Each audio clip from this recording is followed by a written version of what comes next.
Still, I should say that Mumbaikars are very fortunate. If you see the thermometer, temperature is only around 33, 34. Whereas elsewhere it is 43, 44, 45, anything. And so I always say in a humorous way that Mumbai is a hill station where you find temperature is 33 only. And when it's becoming very hot, we are always getting very. Last year we had the lecture of Dr. R.R. Kelkar on the same subject. Then one may ask a question that why again this year? Because the climatic conditions are changing so often.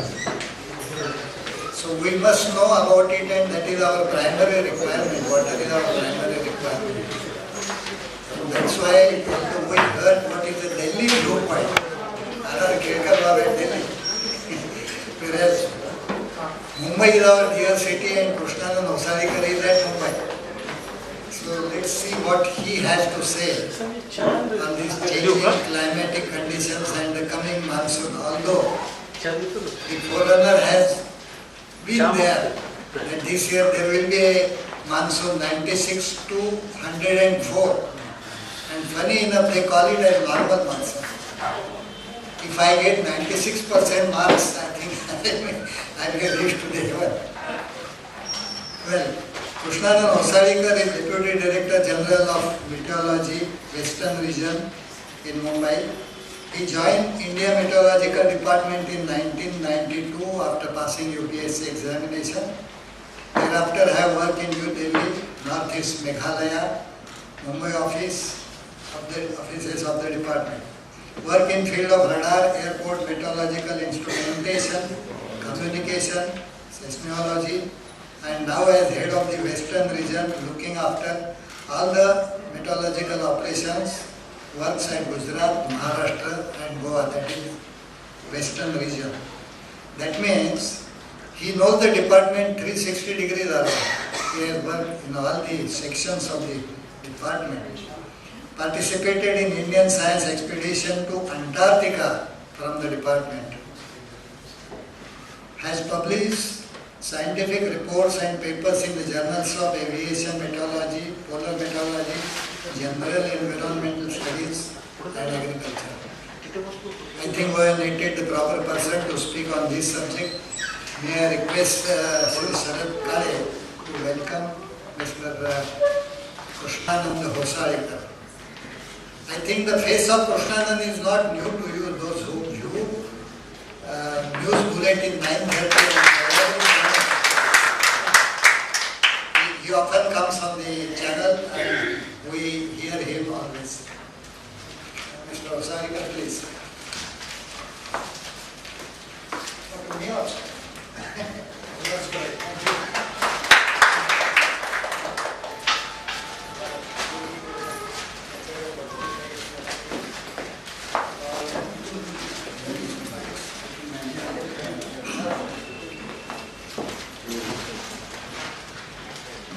Hello.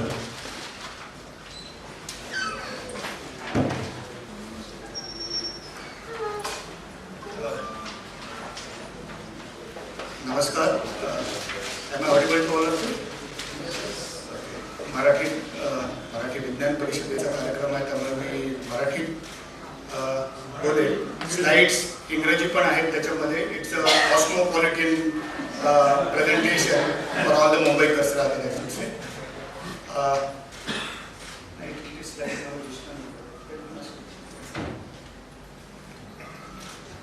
So thank you Deshpande ji and thank you Mr. Kale and thanks for inviting me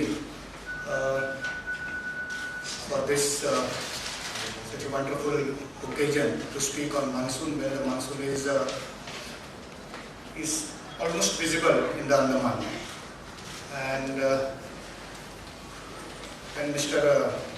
How much time I have, sir? 1 minute. When Mr. Deshpande spoke to me and he said 1 month back he told me that he would not be able to keep a talk related to the weather.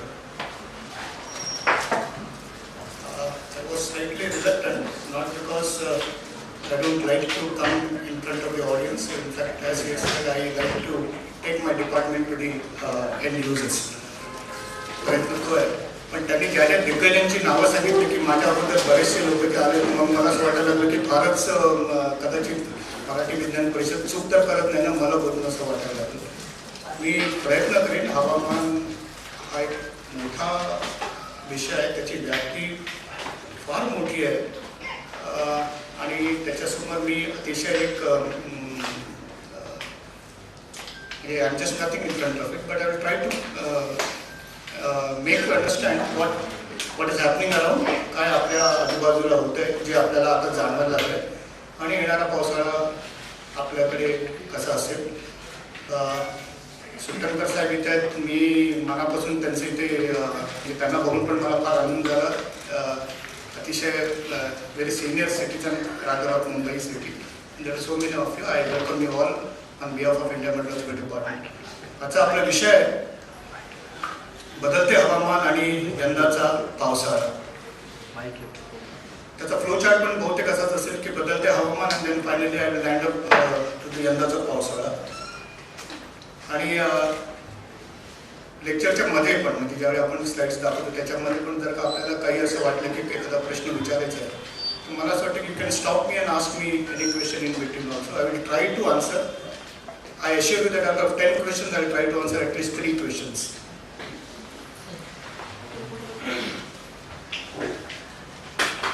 Okay, आपण आपल्या slides सुरू करूया. जे 10 भारतामध्ये म्हणजे in the history of India what are the 10 top most disasters. If you see that Kashmir 2014 floods, त्याची व्याप्ती एवढी मोठी होती की जे लोक त्याच्यामध्ये दगावले ते 500 होते. त्याच्यानंतर number 2 that in the increasing order असे. नंबर 2 उत्तराखंड फ्लॅश फ्लड 2013, जवळजवळ 5000 लोक त्याच्यामध्ये दगावले. हे आकडे प्रत्येक मीडियामध्ये वेगवेगळे येतात. ही गोष्ट आपल्या सर्वांना आता मान्य करायला हरकत नाही. काही लोक 8 म्हणतील, काही लोक 12 पण म्हणतील. त्याच्यानंतर थोड्या वेळापूर्वी देशपांडेजी म्हणत होते इंडियन सुनामी 2004 मध्ये आली. त्याच्यामध्ये जवळजवळ 2 लाखाच्या वर लोक दगावले गेले. गुजरात अर्थक्वेक 2001, त्याच्यामध्ये पण 20,000 लोक दगावले, पण त्याच्यामध्ये नुकसान खूप झालं इन्फ्रास्ट्रक्चरला. ओरिसामध्ये आलेलं सुपर सायक्लोन 1999 साली, त्याच्यामध्ये जवळजवळ 10,000 लोक मेले. मी तर थोडंसं थांबू इच्छितो. याच लेवलचं चक्रीवादळ, ओरिसाच्याच लेवलचं चक्रीवादळ 2013 मध्ये परत एकदा ओरिसामध्ये आलं होतं, हुदूद सायक्लोनच्या वेळी. आणि त्यावेळी जे लोक दगावले होते त्यांची संख्या लेस दॅन 50 होती.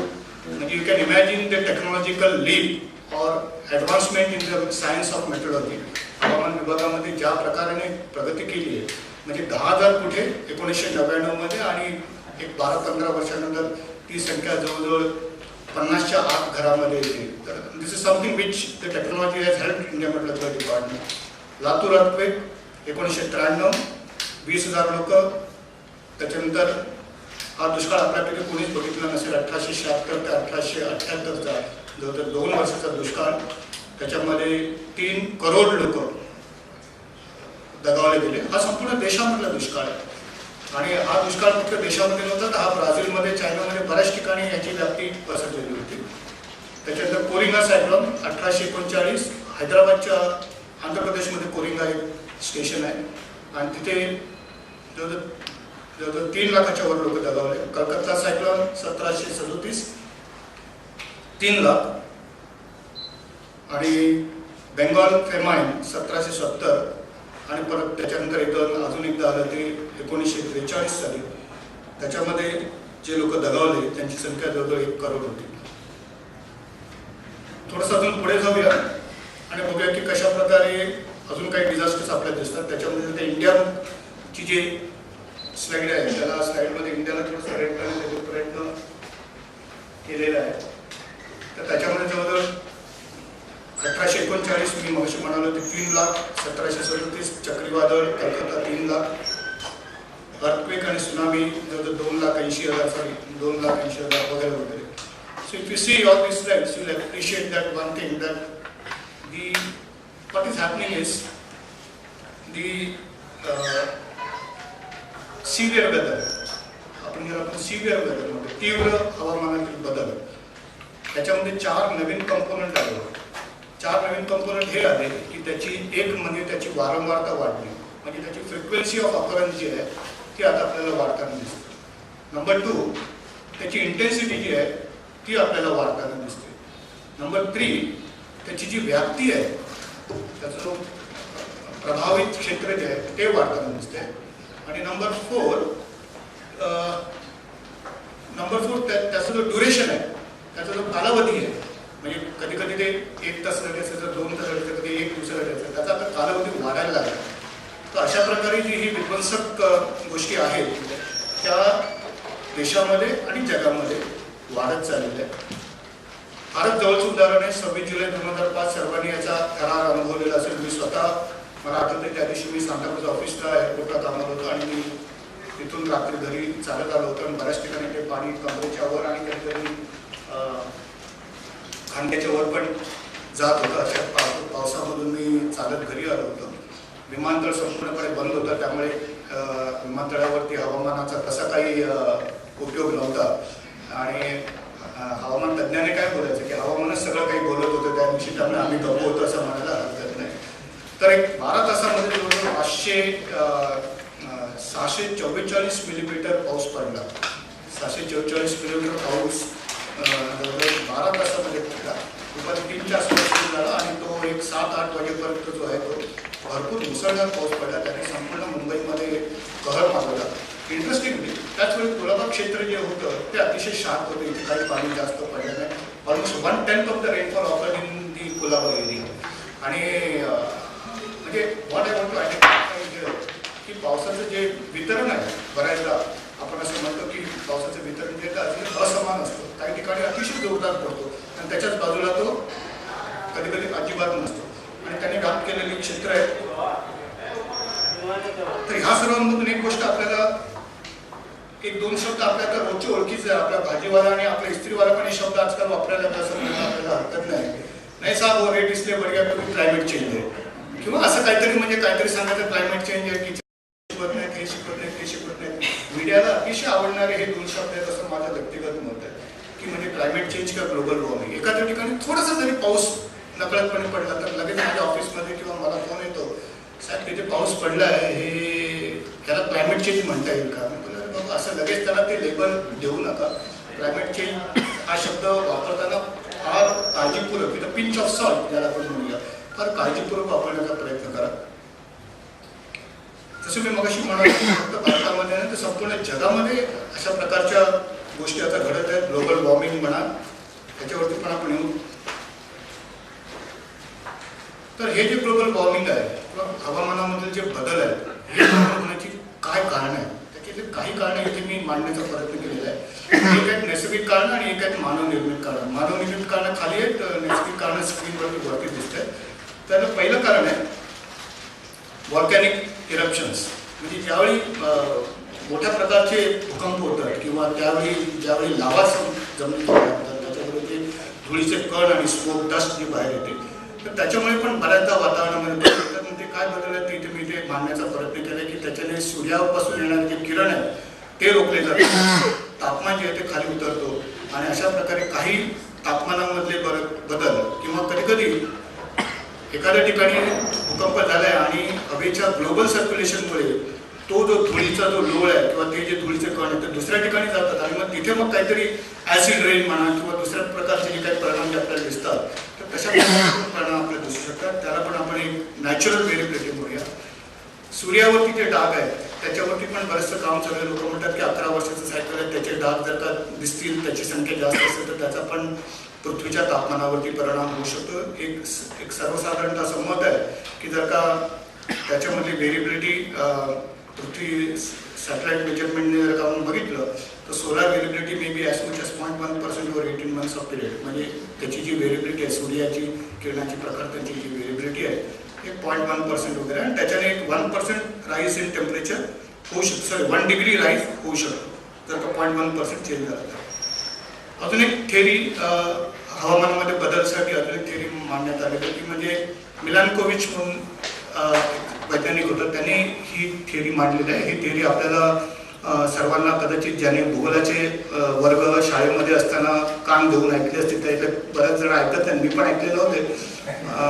त्याचे परिणाम आज मला कधी कधी भोगावे लागतात, ती गोष्ट वेगळी आहे.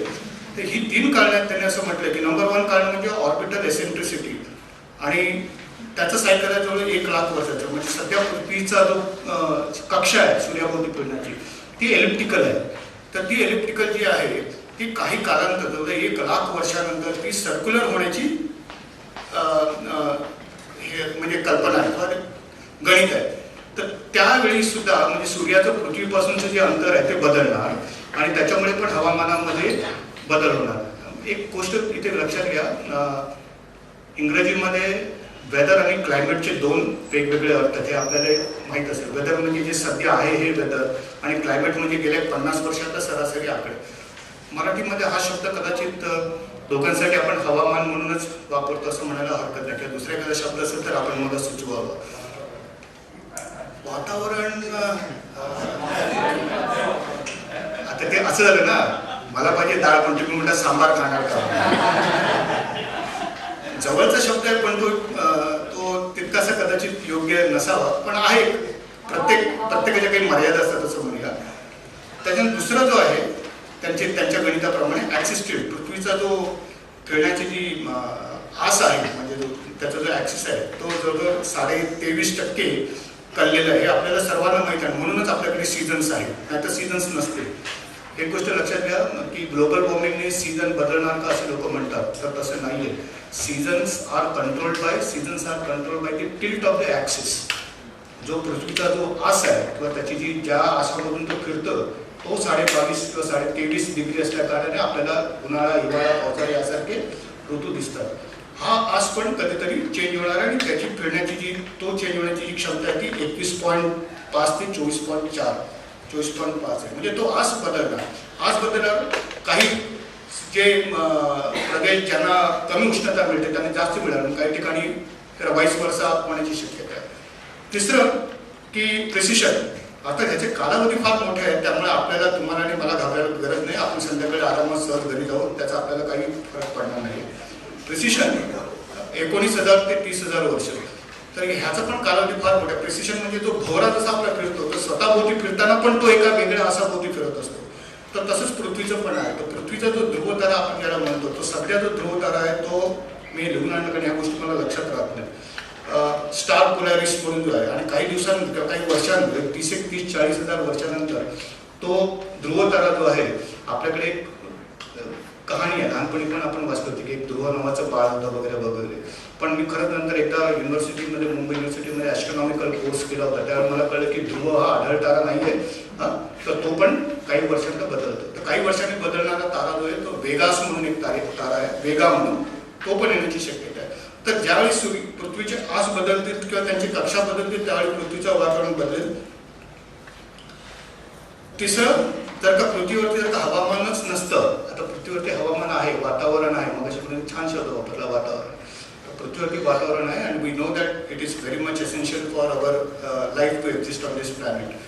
जर का हे नसतं तर कदाचित पृथ्वीचं तापमान जे सूर्याची किरणं किंवा जी सूर्यापासून मिळणारी उष्णता आहे ती आपल्या पृथ्वीवरती येणार आणि ती मग रिफ्लेक्ट होणार.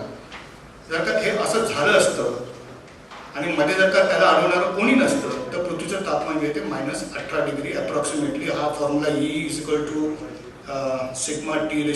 मला वाटतं हा फॉर्म्युला बऱ्याच लोकांना माहीत असेल, फिजिक्स ज्यांनी कॉलेजमध्ये शिकलेलं असेल, की energy is directly proportional to the 4th power of the temperature. तर ते टेम्परेचर पृथ्वीचं तापमान जे आहे ते -18 डिग्री होण्याची शक्यता होती. पण पृथ्वीवरती वातावरण आहे म्हणून पृथ्वीवरतीच पडलेल्या सूर्याची जी किरण आहे, उष्णता जी आहे ती ज्यावेळी रिफ्लेक्ट होते, सूर्यापासून मिळणारे आपल्याला रेंज म्हणतो, आपण त्याला शॉर्ट वेव्ह म्हणतो, आणि पृथ्वीपासून जे रिफ्लेक्ट होतात त्याला आपण लॉंग वेव्ह रेडिएशन म्हणतो. तर जे लॉंग वेव्ह रेडिएशन्स आहेत ते वातावरणामध्ये ट्रॅप होतात. ते वातावरण ट्रॅप झाल्यानंतर ते परत पृथ्वीकडे आपली उष्णता फेकतात आणि अशा प्रकारचे पृथ्वीचं तापमान जे 15 degree centigrade on an average आपण असं म्हणूया त्याला, हे आपल्या सजीव सृष्टीसाठी पोषक आहे. फारच छान स्लाइड आहे इथे की मेन ग्रीन हाऊस गॅसेस, ज्याला आपण उष्णता शोषक वायू म्हणतो. तर त्याच्यामध्ये काही कॉलम्स आहेत. पहिला कॉलम दर्शवतो की कुठल्या प्रकारचे ग्रीन हाऊस गॅसेस आहेत. कार्बन डायऑक्साईड, CO2, CH4 म्हणजे मिथेन, नायट्रोजन डायऑक्साईड, आणि त्याच्यानंतर खाली जे येलो रंगामध्ये CFC11, HFC23, CF4 कार्बन टेट्राफ्लोराईड यासारखे काही गॅसेस आहेत. ते जे पहिले 3 आहेत ते फार पूर्वीपासून पृथ्वी तलावर होते असं म्हणायला हरकत नाही. आणि pre industrial concentration, pre industrial period म्हणजे सर्वसाधारणतः 1750 ते 1800च्या आसपासचा, ज्यावेळी इंग्लंडमध्ये इंडस्ट्रीयल औद्योगिक क्रांती होत होती. तर त्यावेळी वातावरण अतिशय शुद्ध होतं. त्याच्यानंतर जे भयंकर प्रकार इंग्लंडमध्ये घडले, ते मिल्स वगैरे तिथे जे निर्णय होतात, तर त्याच्या अगोदर जे कॉन्सन्ट्रेशन होतं ते सर्वसाधारणतः कार्बन डायऑक्साईडचं 300 ppm म्हणजे 280 ppm होतं. सध्या ते 400ला 398 आहे. त्याच्यानंतर मिथेन पण पूर्वी 700 होतं. आपण फारच छान बॅटिंग केली आणि आपण त्याला 1833 पर्यंत आणून ठेवलेलं आहे. त्याच्यानंतर परत नायट्रोजन डायऑक्साईड 275 होतं, ते 327 आहे. मानवाने काय केलं, उत्क्रांती आणि विकासाबरोबर पृथ्वीच्या हानीकडे पण थोडंसं लक्ष दिलं असतं तर कदाचित काही गोष्टी आपल्याला टाळता आल्या असतात. आणि म्हणूनच पॅरिस करार, क्योटो प्रोटोकॉल वगैरे वगैरे सगळ्या गोष्टी आपण ऐकतो आणि बऱ्याचशा गोष्टीबद्दल संवेदनशील संपूर्ण जग आता झालेलं आहे. कागदावरती तरी असं दिसतं असं म्हणायला हरकत नाही. खाली जे 3 गॅसेस आहेत CFC11, क्लोरोफ्लोरोकार्बन, हे सगळे रेफ्रिजरंट आहेत. पूर्वीच्या काळी रेफ्रिजरंट म्हणजे कूलंट म्हणून हे गॅस वापरत होते. हे अतिशय घातक गॅस आहेत. हे एकदा तुमच्या स्ट्रॅटोस्फिअरमध्ये गेले म्हणजे पृथ्वीचे जे हवेचे वेगवेगळे थर आहेत, खालचं जे ट्रॉपोस्फिअर आहे त्याच्यानंतर स्ट्रॅटोस्फिअर आहे. तर स्ट्रॅटोस्फिअरमध्ये एक आपल्याला ओझोनपासून वाचवण्यासाठी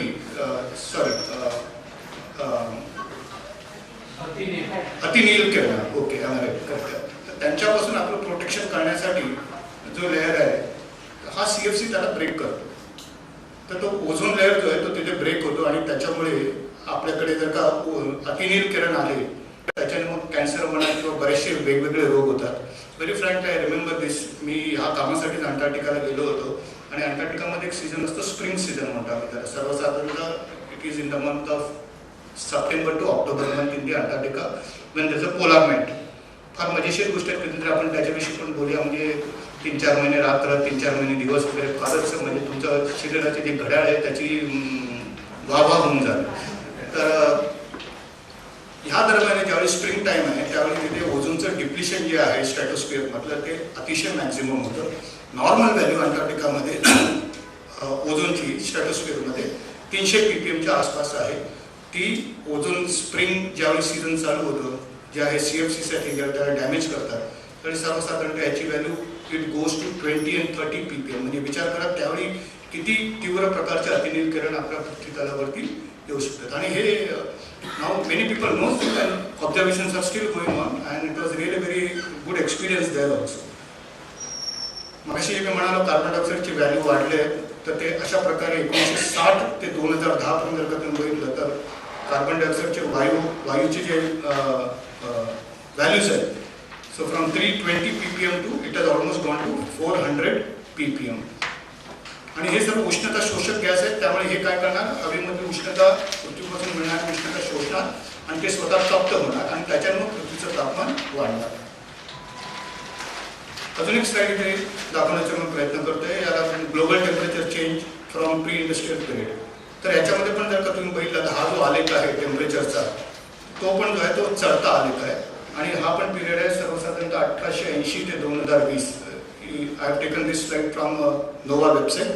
आणि हे असं दर्शवतं की गेल्या 40 वर्षात सर्वसाधारणतः 1960 पासून जर का तुम्ही बघितलं तर मानवाने विकासाबरोबर काय काय अजून वेगवेगळ्या गमती केल्या तर या स्लाइडवरून आपल्याला कदाचित दिसतील की कशा प्रकारे टेम्परेचर्स वाढलेले आहेत.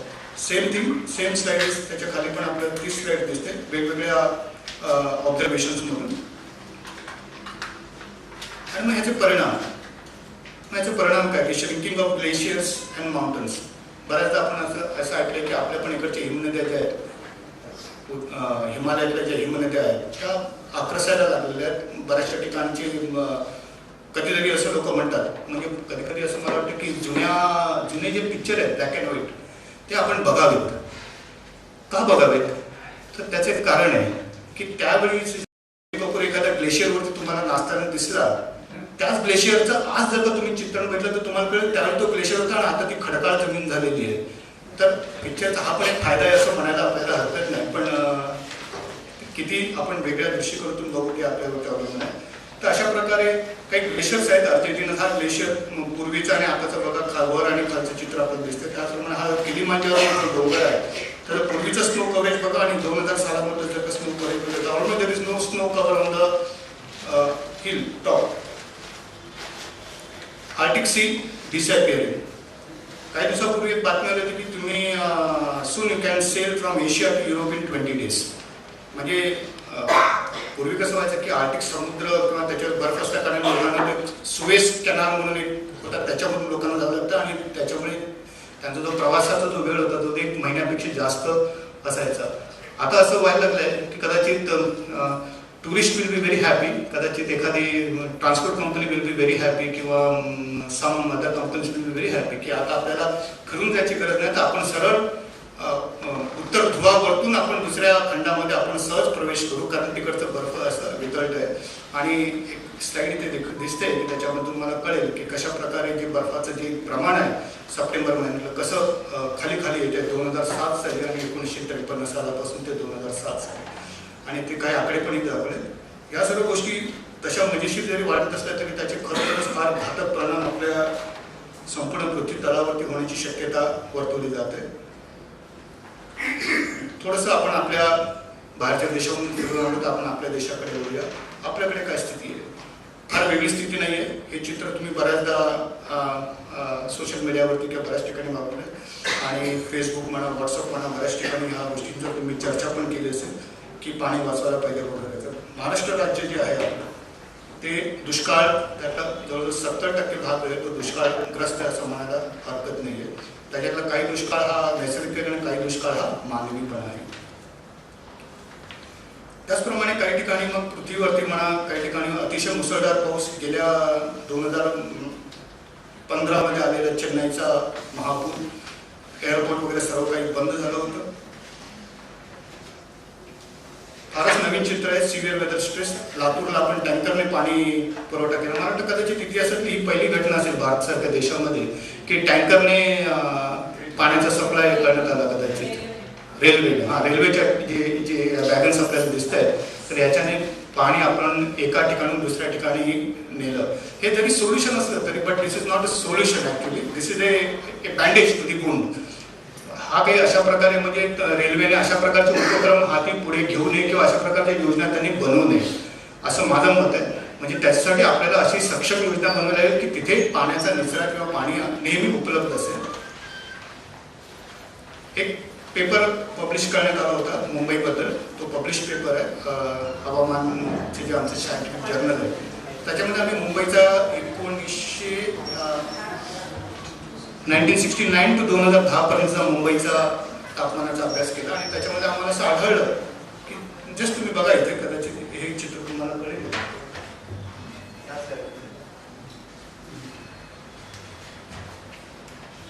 ती आणि त्याच्या खालची जी स्लाइड आहे त्याच्यामध्ये जर का तुम्ही बघितलं तर जे मिनिमम टेम्परेचर आहे किंवा मॅक्सिमम टेम्परेचर हे कुलाबा आणि सांताक्रूजचा डेटा आहे. एक कुलाबा आहे, दुसरा सांताक्रूज आहे. म्हणजे जे ब्लॅक आणि ग्रे कलर आहे. Black is for Colaba, grey is for Santacruz.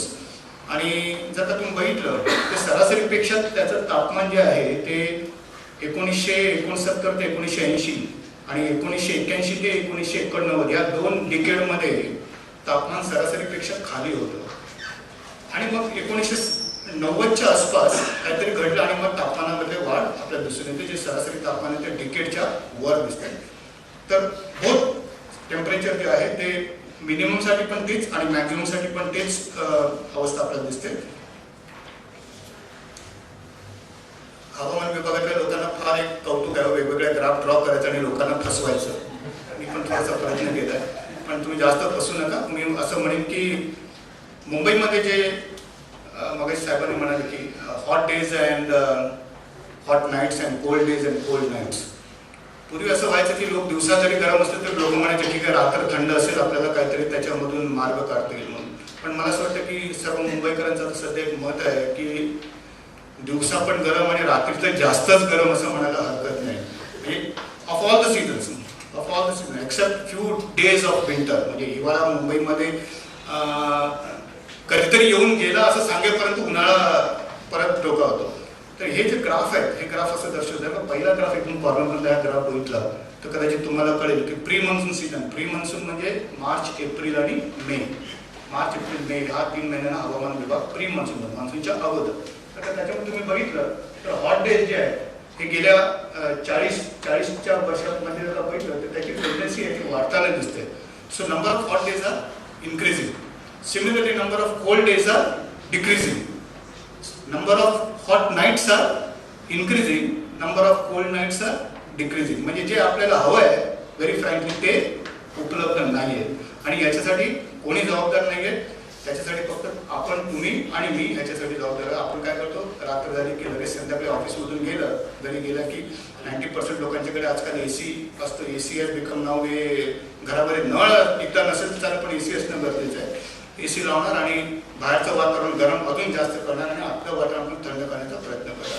तर हा एक पेपर होता काही दिवसात, गेल्या वर्षी पब्लिश झाला होता.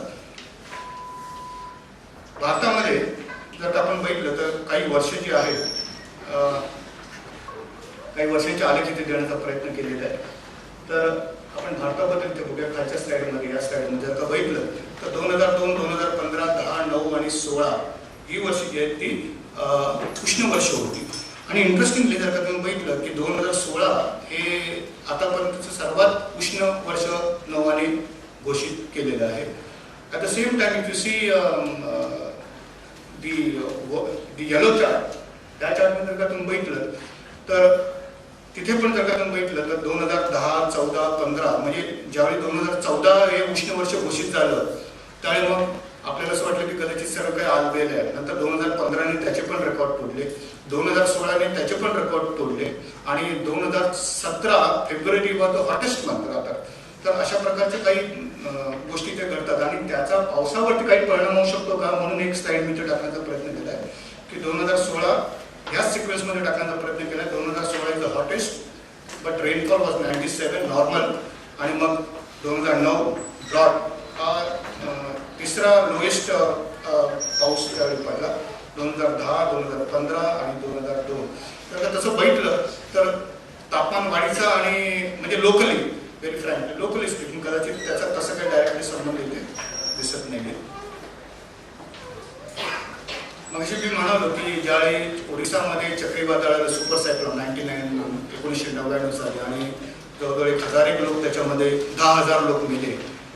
ही स्लाइड तेच दर्शवतो. एक कंपॅरिझन करण्याचा प्रयत्न करण्यात आला की एक फायलेन्स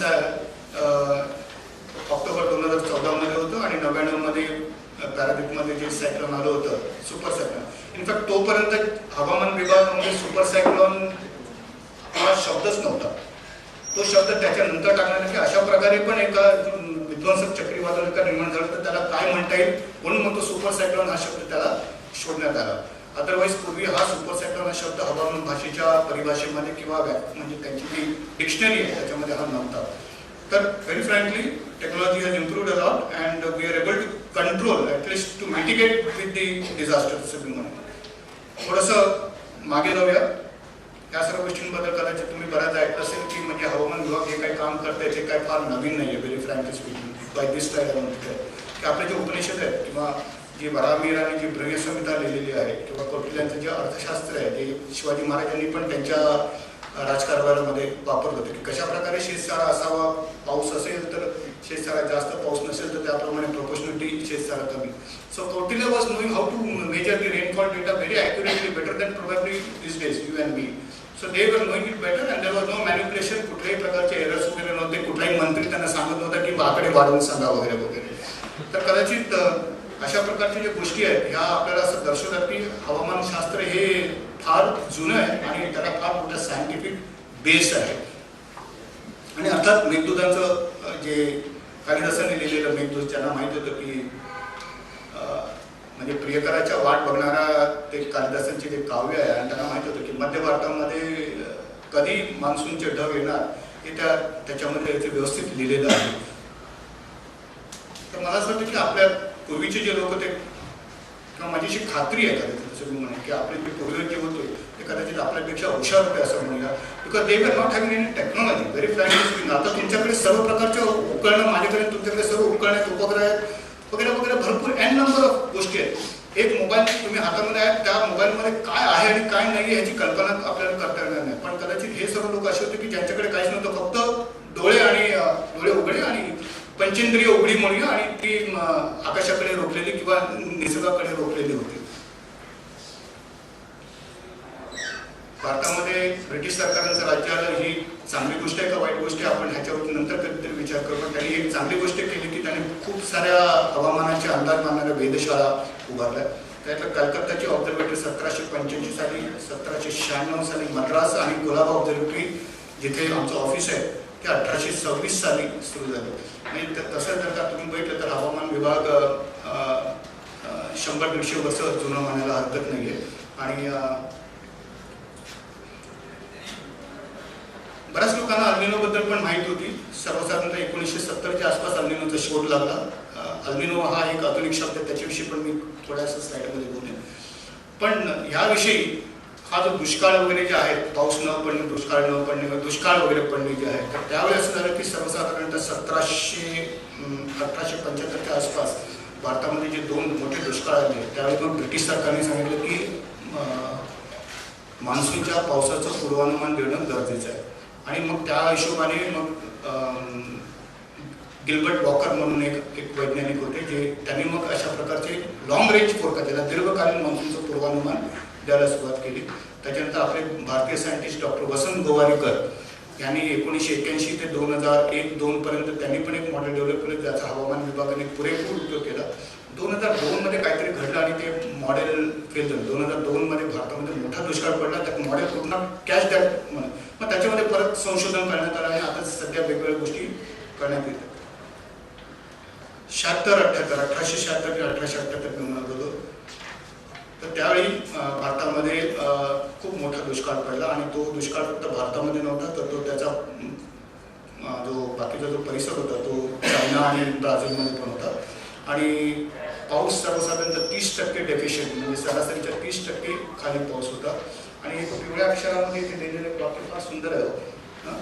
तर जी ब्रिटिश सरकारांची जी होती, म्हणजे जी अकाउंटेबिलिटी होती, ते संपूर्ण भारतीय उत्पन्नावरती अवलंबून होतं, व्हेरी फ्रँकली स्पीकिंग. आणि भारतीय उत्पन्न जर का काही कमी जास्त झालं तर त्यांना असं वाटायचं की त्यांची balance sheet बिघडेल.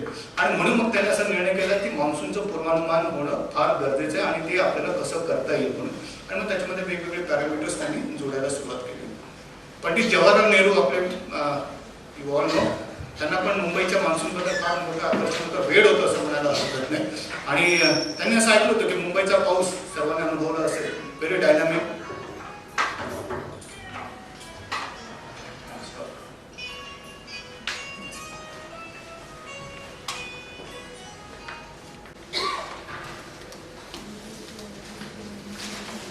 So he wanted to experience this Mumbai monsoon. At that time it was the Bombay monsoon. आणि ते मुंबईमध्ये आले, 2 दिवस राहिले पाऊस येण्याच्या वेळी. पण जे त्यांना अपेक्षित होतं, म्हणजे मुंबईमध्ये असणारा पावसाचा थरार, त्याचा डायनामिझम आणि त्यावेळी असलेलं एक वातावरण, वेगळं वातावरण, ते त्यांना व्हायला आलंच नाही. आणि ते मग गेले आणि त्याच्यानंतर त्यांना कळलं की पाऊस येऊन गेला म्हणून. आणि मग नॅशनल हेराल्ड 1939 18 जून 1939 मध्ये त्यांनी असं म्हटलं, like a thief in the night the monsoon had come to Bombay. सो एका चोराच्या वाटेने, एका चोर पावलाने तो मुंबईमध्ये येऊन दाखल झाला होता आणि तो त्यांना दिसला नाही, असं त्यांचं मत होतं. तर ह्या पावसाचं आकर्षण कोणाकोणाला नाही आहे. तर मला असं वाटतं की कुठलाही एखादा हिंदी पिक्चर तुम्ही घ्यावा, ज्याच्यामध्ये एखादा चित्रपटामध्ये एखादं गाणं किंवा एखादं सीन असा नसेल की ज्याच्यामध्ये पाऊस नसेल. तर right from Raj Kapoor and Nargis to everybody in the recent time also will find that all the promises are made during the monsoon. Am I right? So young generation can take this slide very seriously. Monsoon is coming. सर्वसाधारण monsoon म्हणजे काय, की म्हणजे फारच एका 2 सोप्या भाषेमध्ये सांगायचं, शब्दामध्ये सांगायचं म्हणजे रिव्हर्सल ऑफ विंड. म्हणजे जे वारे एका दिशेने वाहतात त्याच्या विरुद्ध दिशेने वारे वाहणे म्हणजे मान्सून. तर सर्वसाधारणतः आपल्याकडे मुंबईमध्ये बऱ्याचदा मुंबईचं तापमान वाढतं, कधी कधी तुम्ही असं ऐकता. आणि मग आम्ही असं म्हणतो, हवामान भाषेचे लोक म्हणतात की सी ब्रीज जो होता, समुद्रावर येणारे खारे वारे आणि मधले वारे, परत त्या भूगोलाचा क्लास आपल्याला सुरू करायला हरकत नाही. तर ते खारे वारे जर का उशिरा व्हायला सुरू झाले मुंबईवरती, तर मुंबईचं तापमान वाढते, ही गोष्ट लक्षात घ्या. आणि ते का होतं, तर त्यावेळी जे मधले वारे असतात किंवा जमिनीकडून समुद्राकडे वाहणारे वारे जर का जोरदार असतील, तर खाऱ्या वाऱ्यांना मुंबईमध्ये शिरायला वेळ लागतो. त्या दरम्यान मुंबईचं तापमान जे आहे वाढतं. तर let me tell you one thing, की समुद्र जो आहे आपल्यासाठी it is like A thermostat. फ्रीजमध्ये जर एक थर्मोस्टॅट असतो किंवा तो आपण फ्रीजमध्ये आईस्क्रीम वगैरे ठेवलं की टेम्परेचर कंट्रोल करून ठेवण्याचा प्रयत्न करतो, तर अरबी समुद्र पण आपल्यासाठी हेच काम करतो, रोज करतो, हे अविरतपणे काम करतो. तो कुठलाही सीझन असू दे, it controls the temperature of Mumbai.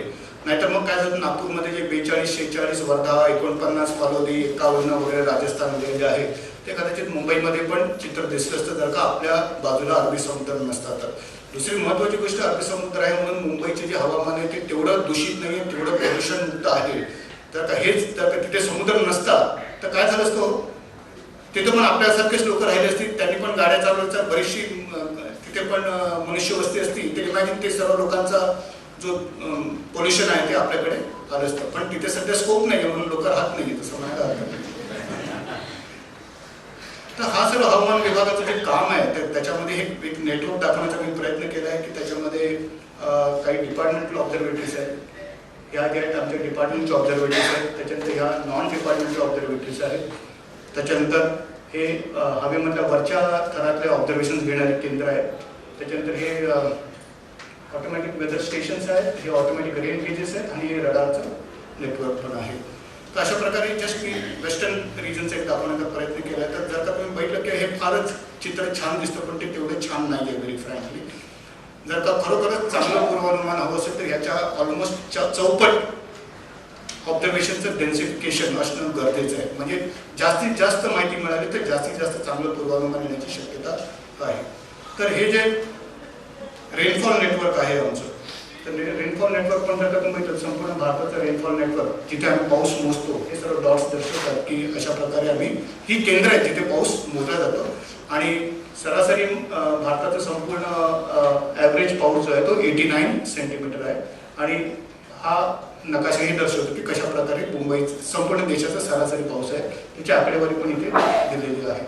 Rajasthan if you see it is yellow, whereas Konkan if you see it is dark green. म्हणजे बरेच लोक असं म्हणतात की साहेब तुम्ही पूर्वानुमान कसं देतात वगैरे, काय करतात. म्हणजे मला कधी कधी असं वाटतं की एखादा पोपट बाहेर येतो आणि एखादं टॅरो कार्ड उघडतात म्हणून त्याचं आज तापमान एवढं असेल, पण खरंच असं होत नाही. असं झालं असतं खूप बरं झालं असतं की मला माझी नोकरी गेली असती.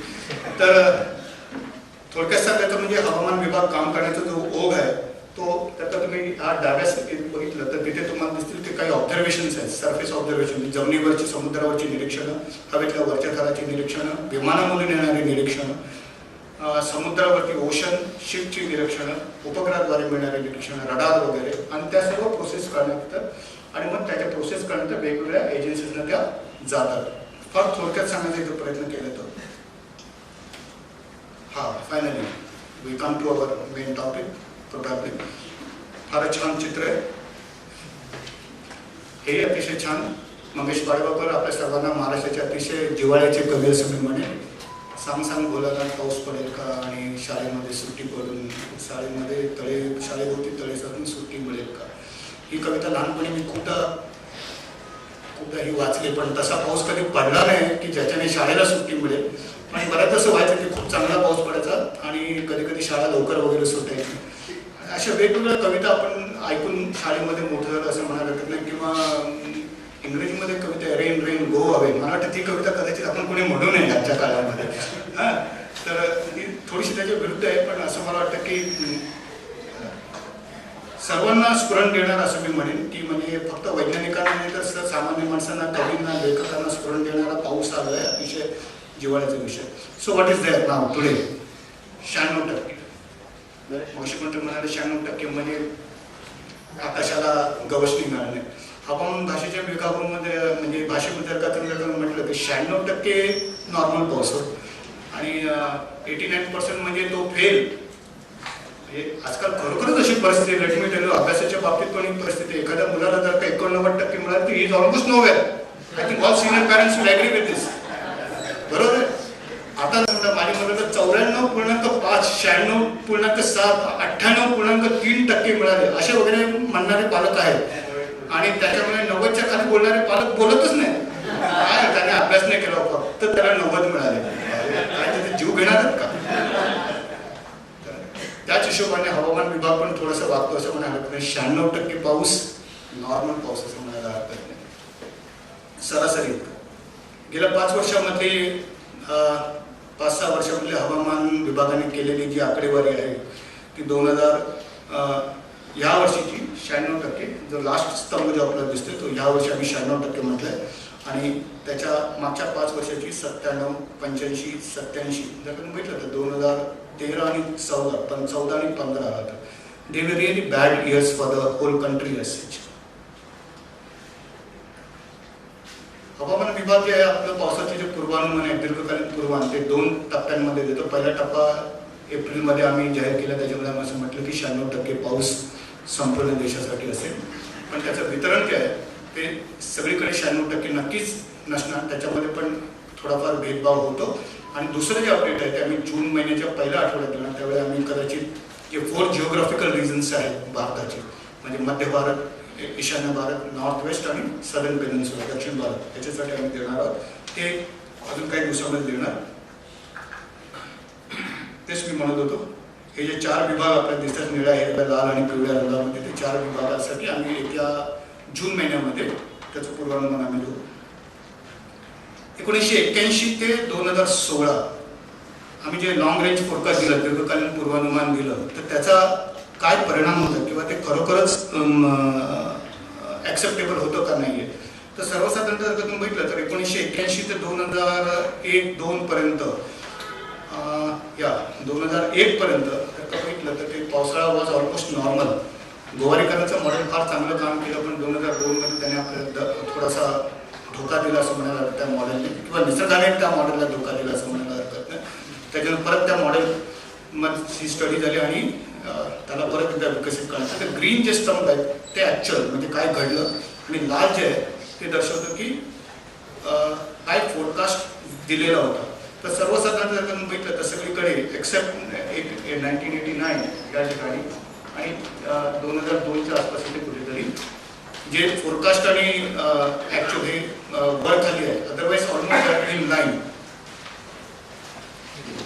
या वर्षीचं फोरकास्ट जे विभागीय फोरकास्ट आहे थोडंसं सांगण्याचा प्रयत्न करतो. कोकण गोवामध्ये आम्ही जे फोरकास्ट आता दिलेले आहे ते सर्वसाधारण 96% असेल. त्याच्यानंतर मध्य महाराष्ट्रामध्ये ते सर्वसाधारणतः 97% LPA. बऱ्याचदा हवामान विभागाच्या लोकांनी फार वाईट सवय असते, ते बिनधास्त प्रेझेंटेशनमध्ये ॲब्रिव्हिएशन्स वापरतात आणि त्यांना असं वाटतं की लोकांना सर्व काही माहिती आहे म्हणून गृहीत धरून चालतात. LPA म्हणजे लॉंग पिरियड ॲव्हरेज, म्हणजे दीर्घकालीन सरासरी असं म्हणायला हरकत नाही. तर कुठे जर का असं वाटलं की काही शब्द तुम्हाला ग्रीक अँड रोमन वाटत असतील तर प्लीज तुम्ही मला लगेच विचारा. मध्य महाराष्ट्र, मराठवाडा 99% ऑफ LPA आणि विदर्भा जो रिजन आहे तिथे पण नॉर्मल पाऊस असेल. 96% ऑफ LPA असण्याची शक्यता हवामान विभागाने वर्तवली आहे. Wien you come from country level to state level and state level to subdivision level for the long range forecast, let me tell you that the skill is not that good. The skill is not good. Presently the skill is not that good. त्यामुळे बऱ्याचदा असं लोक म्हणतात की तुम्ही राज्यांसाठी पण पूर्वानुमान देता का लॉंग रेंज फोरकास्ट. तर ते फारच कठीण काम आहे किंवा कदाचित त्याच्यामध्ये ॲक्युरेसीज तेवढ्या अजून नाही आहेत. त्यामुळे जर का महाराष्ट्राला देणं शक्य आहे, पण जर का कोणी म्हटलं की गोव्यासाठी द्या म्हटलं तर प्राणकंठाशी येतील. छोटा 2 डिस्ट्रिक्ट नॉर्थ गोवा आणि south Goa, it is very difficult to give a long range prediction for a state like Goa. त्यावेळेला मी महाराष्ट्राचं देतो त्याच्यामध्ये गोवा हे ऑलरेडी इन्क्लुडेड असं म्हणायला हरकत नाही. दीर्घकालीन पावसाची जी शक्यता आहे तर त्याच्यामध्ये आम्ही असं म्हटलेलं आहे, पाऊस पडण्याची शक्यता 96% आणि काही मुद्दे आहेत ठळक मुद्दे. 89 सेंटीमीटर पाऊस जो आहे तो सरासरी आहे. आणि दुसरं पूर्वानुमान जूनच्या आठवड्यामध्ये आणि जूनच्या पहिल्या आठवड्यामध्ये देऊ. काही अजून ठळक वैशिष्ट्य आहे की त्याचं समसमान वितरण म्हणजे डिस्ट्रीब्युशन ऑफ द रेनफॉल जो असेल तो संपूर्ण देशामध्ये समसमान असण्याची शक्यता वर्तवली आहे. पहिल्यांदाच यावेळी आम्ही स्टॅटिस्टिकल मॉडेलच्या बरोबर अजून एक आम्ही मॉडेल वापरण्याचा प्रयत्न केला, ज्याला आम्ही क्लायमेट फोरकास्ट मॉडेल सिस्टम म्हणतो, CFS. आणि सरासरी इतका पाऊस पडण्याची जी शक्यता आहे ती सर्वात जास्त म्हणजे 38% आहे. म्हणजे आम्ही काय करतो की सरासरीपेक्षा जास्त, सरासरीपेक्षा कमी, सरासरी इतका, डेफिशियंट, ह्याची पण प्रोबॅबिलिटी कॅल्क्युलेट करतो. तर ती सर्वात जास्त जी आहे ती 38% ती नॉर्मलसाठी आहे. जे दूरस्थ घटक आहेत, पाऊस कोणावरती अवलंबून असतो, जे दूरस्थ घटक आहेत ज्याला टेलरिंग म्हणतो, तर हे दूरस्थ घटक आपल्या मान्सूनवरती प्रभाव पाडतात असं मी म्हणेन. तर फार दूर आहे. उत्तर अटलांटिक आणि उत्तर महासागरातील पाण्याच्या तापमानातील फरक, विषुववृत्तीय दक्षिण हिंद महासागरातील पाण्याचे तापमान म्हणजे that is called as equatorial Pacific ocean temperatures. त्याच्यानंतर पूर्व एशियामधला हवेचा दाब, त्याच्यानंतर वायव्य म्हणजे नॉर्थ वेस्ट युरोपचं जमिनीचं तापमान, आणि मग परत एकदा विषुववृत्तीय प्रशांत महासागरातील गरम पाण्याचा साठा, ज्याला आपण शब्द वापरतो. हे फार दूरस्थ घटक आहे ज्याचा फार विचारपूर्वक ह्या मॉडेलमध्ये वापर करण्यात आलेला आहे. अजून एक 2 गोष्टी आहेत ज्याच्यावरती भारताचा पाऊस अवलंबून आहे. एक आहे अल निनो आणि दुसरा आहे IOD, ज्याला आपण म्हणतो इंडियन ओशन डायपोल. ज्यावेळी इंडियन ओशन डायपोल पॉझिटिव्ह असतो, बऱ्याचदा हे शब्द तुम्ही ऐकाल कदाचित वर्तमानपत्रामध्ये किंवा कुठल्या तरी मॅगझिनमध्ये, की IOD ज्यावेळी पॉझिटिव्ह असेल तर त्यावेळी भारताला पाऊस चांगला असण्याची शक्यता आहे. नेमकी ह्यावेळी ती शक्यता आहे की IOD जो आहे तो पॉझिटिव्ह असण्याची शक्यता आहे. म्हणजे आता तुम्ही जर बघितलं तर हे जे पहिलं चित्र आहे पॉझिटिव्हचं आहे, दुसरं जे आहे ते IODचं निगेटिव्ह आहे. IOD म्हणजे बेसिकली या भागातला आणि या भागातल्या टेम्परेचरमधला फरक, तो पॉझिटिव्ह आहे का निगेटिव्ह. पॉझिटिव्ह म्हणजे हे इकडचं तापमान जास्त, इकडचं तापमान त्या मानाने कमी. आणि सूचिन्ह असं आहे की मान्सूनच्या मध्यावरती IOD पॉझिटिव्ह होण्याची शक्यता आहे. सध्या IOD न्यूट्रल आहे म्हणजे तटस्थ आहे, तो पॉझिटिव्ह होण्याची शक्यता आहे. थोडंसं अल निनो बद्दल बोलूया. बरेच लोक अल निनो बद्दल वेगवेगळे प्रश्न विचारतात, म्हणजे थोडीशी आकडेवारी आपल्यासमोर मांडण्याचा प्रयत्न करूया. 1871 ते 2014 144 वर्ष साधं गणित आहे. तर त्याच्यामध्ये 19 वर्ष चांगल्या पावसाची होती, 101 वर्ष चांगला म्हणजे एक्सेस ज्याला आपण म्हणतो, नॉर्मल 101 वर्ष नॉर्मल पाऊस होता भारतामध्ये, आणि 24 वर्ष जी आहेत ती दुष्काळाची होती 144 वर्षामध्ये. तर जर का तुम्ही त्याचं साध्या गणिताने जर का प्रोबॅबिलिटी कॅल्क्युलेट केली तर दुष्काळाची वर्ष जी आहेत त्याची प्रोबॅबिलिटी 17% आणि नो ड्रॉप म्हणजे दुष्काळ नसल्याची शक्यता 83. चित्र छान आहे. खालची स्लाइड जर का बघितली तर out of 19 good years of monsoon, 19 वर्षाची चांगल्या पावसाची होती, ला निना वॉज देअर 8 इयर्स. हा ला निना हे अल निनोच्या वेगळं विरुद्ध प्रकरण आहे. ज्यावेळी ला निना असतो म्हणजे समुद्राचं पाणी तापणं, म्हणजे विषुववृत्तीय समुद्राचं पाणी तापणं म्हणजे अल निनो, आणि विषुववृत्तीय समुद्राच्या पाण्याचे तापमान सरासरीपेक्षा कमी होणं म्हणजे ला निना. तर ज्यावेळी ला निना असतो त्यावेळी त्याचा परिणाम भारतावरती पॉझिटिव्ह झाला आहे मान्सूनवरती. तर त्या 19 वर्षामधले ला निनाची 8 वर्ष होती. 24 जी ड्रॉट वर्ष होती, दुष्काळाची जी वर्ष होती, त्याच्यामध्ये 13 वर्ष जी आहेत ती अल निनोची होती. म्हणजे थोडक्यात सांगायचं असं की ज्यावेळी देशामध्ये दुष्काळ पडला त्यावेळी प्रत्येक वेळी अल निनो हे कारण नव्हतं. ऑलमोस्ट 50% ऑफ टाइम अल निनो होता, बाकीच्या वर्षी वेगवेगळी दुसरी कारणं होती. त्यामुळे माझं आपल्या सर्व श्रोत्यांनी एक विनंती आहे की अल निनो आहे म्हणून यावर्षी पाऊस कमी पडेल असं 1-to-1 रिलेशन डोक्यामध्ये ठेवून जर का आपण या हॉलमधून आज बाहेर पडला तर कदाचित आपलं जे आज संभाषण चाललंय ते कदाचित व्यवस्थित आपल्यापर्यंत पोहोचलं नाही असं मी म्हणेन. तर असं मी म्हणेन की आउट ऑफ 29 इयर्स ऑफ अल निनो 16 इयर्स वेर नो ड्रॉट. 29 जी अल निनोची वर्ष होती त्यातली 16 वर्षी जी होती ती ड्रॉटची नव्हती. म्हणजे अल निनो आणि ड्रॉट किंवा पावसाचा तसा 1-to-1 रिलेशन नाही आहे. ह्या सर्व डेट्स आपल्याला माहित आहेत की आम्ही मान्सूनची ऑनसेटची डेट्स देतो. केरळवरती पाऊस कधी दाखल होणार याची लोक आतुरतेने वाट पाहतात. एकदा केरळमध्ये दाखल झाला की मग पुढचा प्रश्न महाराष्ट्रात कधी, महाराष्ट्रात मुंबईमध्ये कधी वगैरे वगैरे प्रश्नाची परिमाण होतं. केरळचं पूर्वानुमान काही दिवसाअगोदर देता येतं, पण एकदा तो मध्यभूमीवरती मुख्य भूमीवरती दाखल झाला तर मग त्याचं पूर्वानुमान देणं तसं शक्य नाही आहे. त्यामुळे आम्ही त्याचं पूर्वानुमान 2 दिवसांमध्ये पाऊस कुठे दाखल होणार अशा प्रकारे देतो. तर काही तारखा आणि काही वर्ष त्याच्यामध्ये दिले की काय ऑनसेट होता, कधी ऑनसेट झाला पाऊस, कधी पाऊस आला आणि त्याचा फोरकास्ट करतो. 2017 अजून मी प्रश्नचिन्ह टाकलेलं, अजून त्याच्याबद्दल आम्ही काही वाच्यता केलेली नाही. केरळमध्ये ज्यावेळी पाऊस दाखल होतो त्याच्यासाठी काही निकष आहेत. बऱ्याच असं होतं की पाऊस आला असं खूप लोक म्हणतात आणि हवामान विभाग जाहीर का नाही करत, अशा प्रकारचे पण काही प्रश्न निर्माण होतात. कधी कधी तर मी वर्तमानपत्रांना वाचले हवामान विभाग झोपलंय का, असे पण मथळे आलेले आहेत. कधी कधी असे मथळे BMC बद्दल किंवा बाकीच्या लोकांबद्दल पण सरकार झोपलं आहे का किंवा सरकारला जागे करा वगैरे सारखे. Media is really doing a very wonderful job. मी खरंच म्हणतो की म्हणजे कदाचित हवामान विभागाचा एक एक्सटेंडेड आर्म जो आहे, एक म्हणतात एक कंपोनंट, तो जो हवामान विभागाचा एक्सटेंडेड आर्म जो आहे तो मीडिया आहे. कारण आम्ही जे सांगतो ते लोकांपर्यंत पोहोचवण्याचं चांगलं काम ते करतात आणि त्यांच्याही काही लिमिटेशन्स असतील आणि आमचेही काही लिमिटेशन्स आहेत. तर केरळमध्ये मान्सून आगमन होण्यासाठी काही गोष्टींची आवश्यकता असते. एक पहिली गोष्ट कदाचित ती आपल्या सर्वांना समजेल की जे तिथे 14 स्टेशन्स आहेत दक्षिण भूमीवरती सदर्न पेनिन्सुलामध्ये, त्यातले 60% सेंटर्सने किंवा ऑब्झर्वेशन्सने पाऊस नोंदवला पाहिजे आणि छोटीशी व्हॅल्यू आहे त्याला 2.5 मिलीमीटर फॉर 2 more days. 2 दिवस जर 2.5 मिलीमीटरचा पाऊस केला त्याच्यापेक्षा जास्त पाऊस पडला पाहिजे, तर आम्ही असं म्हणतो की पावसाळा आला. आणि मग अजून पण काही गोष्टी आहेत की वाऱ्याची दिशा आणि त्याची जी उंची आहे, म्हणजे त्याचा जो स्कोप आहे तो किती उंच असला पाहिजे वगैरे वगैरे. Will not go in much details of that. वेगवेगळ्या तारखांना कशा प्रकारे मान्सून भारताला कव्हर करतो हे आपल्याला इथे दाखवण्याचा प्रयत्न केला आहे. This you must have seen it and must have experienced it. 1871 ते 2016 हा आलेख असा दर्शवतो की ह्या एवढ्या वर्षांमध्ये 1871 ते 2016 मध्ये भारतामध्ये मान्सून कसा होता. तर त्याची सरासरीपासून त्याचे स्थित्यंतर किती होतं ते दाखवण्याचा प्रयत्न केला. तर एकंदर काय की there is not much trend in the variation असं म्हणायला हरकत नाही. म्हणजे आपण जे क्लायमेट चेंज सीझन बदलले, ऋतू बदलले. परवा IPL मॅच बँगलोरला चालू होती, पाऊस पडला. माझ्या मुलाने मला विचारलं त्याचं पूर्वानुमान तुम्ही दिलं होतं, ते म्हटलं TV बंद कर, परीक्षा जवळ आली, CET परीक्षा जवळ आली. तर लोकांची उत्सुकता फार आहे. लोकांना पाऊस का पडला त्याच्याबद्दल चिंता नाही, त्याची IPL ची मॅच बंद झाली त्याच्याबद्दल जास्त चिंता असते.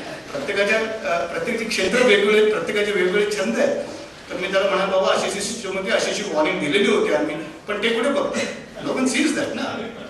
तर एकंदर काय की there is not much large change. जर आपण गेल्या 100 वर्षाचा जर का हा पाऊस पडला 100पेक्षा जास्त वर्षाचा, there is not much change असं म्हणायला हरकत नाहीये की म्हणजे डिक्रीजिंग ट्रेंड किंवा इन्क्रीजिंग ट्रेंड असं आपल्याला दिसत नाही असं म्हणेन मी. महाराष्ट्रातला पाऊस पण इथे कॅप्चर करण्याचा प्रयत्न केला 1901 पासून ते 2013. तर सर्व स्तंभ साधारणतः एका लेवलचे दिसतात आपल्याला. म्हणजे शाळेतले सर्व मुले एका रांगेमध्ये उभे आहेत. फक्त एक 85 ते 89च्या कालावधीमध्ये थोडासा तो खाली घसरला होता पावसा महाराष्ट्राचा पाऊस. पण otherwise I think if you see more or less लाल रेषा जी आहे ती सरासरी रेषा दर्शवते. 1917 also it was the deepest. It is less than 550 वगैरे काहीतरी असेल. मला वाटतं हा आलेख माझ्या कलिग्सनेच बनवलेला आहे. तर एकंदरीत असं दर्शवतं, हे चित्र दाखवण्याचा हा उद्देश आहे की एवढा लॉंग पिरियडचा चित्र दाखवण्याचा हेतू आहे की सर्वसाधारण आपण बघितलं की महाराष्ट्रामधला पण पाऊस तसा काय फार बदललेला दिसत नाही गेल्या 100 वर्षापेक्षा जास्त बघितलं. हे आकडेवारी तुम्हाला न सांगता कळेल एवढी आहे. जर का तुम्ही बघा तर कोकण गोवाचा स्तंभ बघा आणि बाकी स्तंभ बघा, म्हणजे तुम्हाला कळेल की पाऊस कशा प्रकारे बिहेव करतो. जो पाऊस आहे तो सह्याद्रीच्या अरबी समुद्रात येणारा पाऊस. ओके, तर पाऊस जो आहे तो कोकण गोवामध्ये ऑलमोस्ट 3000च्या आसपास आहे आणि तोच पाऊस मराठवाडा आणि बाकीच्या ठिकाणी 500पेक्षा जास्त कमी. आणि त्यामुळे कसं होतं की थोडासा जरी पावसामध्ये मराठवाड्यामध्ये किंवा मध्य महाराष्ट्रामध्ये थोडासा जरी पाऊस आपल्या जागेवरून हल्ला तर लगेच दुष्काळाची परिस्थिती निर्माण होते. हे आकडे असे दर्शवतात. ह्या टेबलला जास्त तुम्ही सिरियसली घेऊ नका, पण मी असं म्हणेन की ही आकडेवारी अशी दर्शवते की गेल्या 100 वर्षात 125 वर्षात तो 25 दुष्काळ मराठवाड्यामध्ये आणि विदर्भामध्ये मध्य महाराष्ट्रामध्ये आलेले आहे. साधं गणित आहे, म्हणजे असं आहे की दर 4 वर्षांनी महाराष्ट्रामध्ये दुष्काळ अपेक्षित आहे असं म्हणायला हरकत नाही गणिताच्या माध्यमातून. तर अशी एक सिस्टम बनवावी लागेल कदाचित की दर 4 वर्षाने एक दुष्काळ येण्याची शक्यता आहे. त्याप्रमाणे जर आपण अन्नधान्य किंवा रिसोर्सेस जर का सांभाळून घेऊ शकलो तर कदाचित त्याचा उपयोग आपल्याला लॉंग टर्म प्लॅनिंगसाठी आपल्याला करता येईल. हे आपल्याला प्रयत्न आहे. ते मी आताच म्हणाले की कशा प्रकारे वेगवेगळ्या भागामध्ये पाऊस आहे. मुंबई पण पाऊस थोडासा वाढलेला दिसतो. कोल्हापूर आणि सांताक्रूजचा जो पाऊस आहे तो गेल्या अनेक वर्षांमध्ये थोडासा वाढलेला दिसतो. समुद्राचं तापमान पण आपल्याला वाढताना दिसते. समुद्राचं तापमान वाढणार म्हणजे काय की त्याची पाण्याची वाफ होणार, त्याच्यामुळे मग भरपूर पाऊस पडण्याची शक्यता आहे. So that is called as global warming. पण ग्लोबल वॉर्मिंगचा एक महत्त्वाचा उद्देश आहे की पाऊस जास्त पडत नसला तरी it will be in the terms of in the form of heavy rainfall. मुसळधार पाऊस पडेल, त्याचा शेतीसाठी काही उपयोग नसेल, त्याचा निचरा फक्त तो समुद्रामध्ये वाहून जाईल वगैरे वगैरे साऱ्या गोष्टी.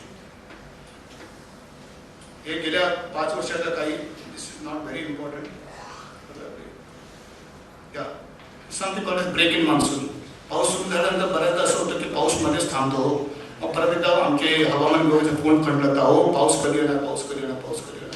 If you see this slide very carefully, break in monsoon म्हणजे पावसामध्ये पडलेला मोठा खंड, 1 दिवसाचा वगैरे खंड आहे. तर का तुम्ही हे 1948 ते 77 बघा आणि हे 78 2003 बघा. 20 ते 31 दिवसाचा खंड जो आहे तो 64 वेळा दिसला आहे आणि या कालखंडामध्ये 39 वेळा दिसतोय. त्याचप्रमाणे जुलै महिना आपल्यासाठी you know that one of the major rainfall giving month, जुलै आणि ऑगस्ट. त्याचप्रमाणे ऑगस्टमध्ये पण जर का तुम्ही बघितलं तर 55 वेळा असं घडलं आहे की तो 10 दिवसापेक्षा जास्त ब्रेक आहे आणि 84 वेळा असं घडलं आहे की तो 20 पेक्षा जास्त दिवस तो ब्रेक आहे. मुंबईसाठी एक प्रणाली आम्ही सुरू केली आहे ज्याच्याने एअर क्वालिटी मॉनिटरिंग, हवेचं प्रदूषणाची, हवेची गुणवत्ता मोजण्याचे प्रयत्न आम्ही करतोय. त्याच्यासाठी मुंबईमध्ये वेगवेगळ्या ठिकाणी automatic weather station, automatic rain gauges आणि एअर क्वालिटी मॉनिटरिंग स्टेशन लावले. ही स्टेशन दिसत आहेत. त्याच्यामुळे आता मुंबईसाठी कोल्हापूर आणि सांताक्रूजचं तापमान तुम्हाला घ्यायची गरज नाहीये. तुम्ही जर का गोरेगावमध्ये राहत असाल तर कदाचित you can take temperature from Andheri और if you are staying in Malad you do not take the temperature of Santacruz. म्हणजे ह्या व्हॅल्यूज आपल्या वेबसाईटवरती पण उपलब्ध आहेत.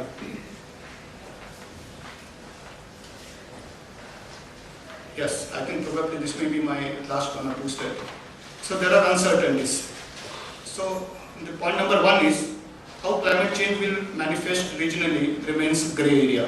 म्हणजे वातावरणामध्ये जे बदल आहेत ते प्रादेशिक विभागावरती किंवा ग्लोबली आपण बोलूया त्याचा परिणाम कसा होईल, किती होईल हे अजूनही लोकांना तेवढं क्लिअरली माहीत नाही आहे.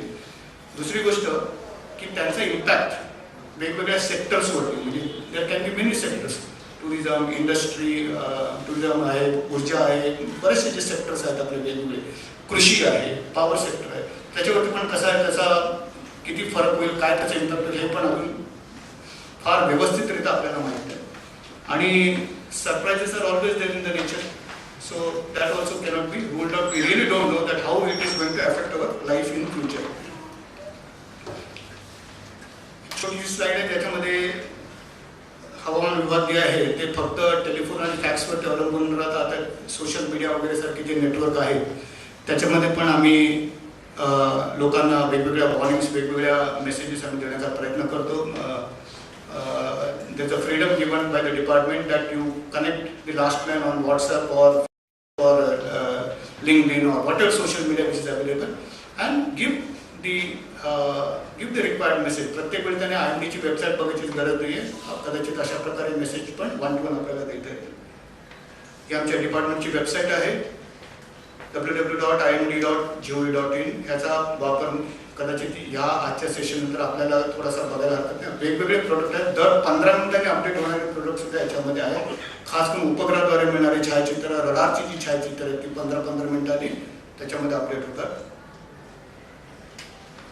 लास्टली लास्ट माय स्लाइड, हॅपी मान्सून. महानोर साहेबांची एक कविता आहे, फार सुंदर कविता आहे, या नभाने या भुईला ध्यान द्यावे.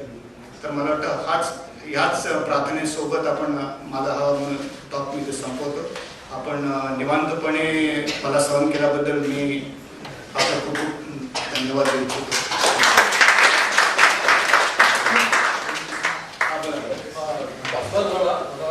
चालू आहे बंद आहे आणि दुसरी गोष्ट त्याचा किती आहे आणि त्याचा कितपत फायदा.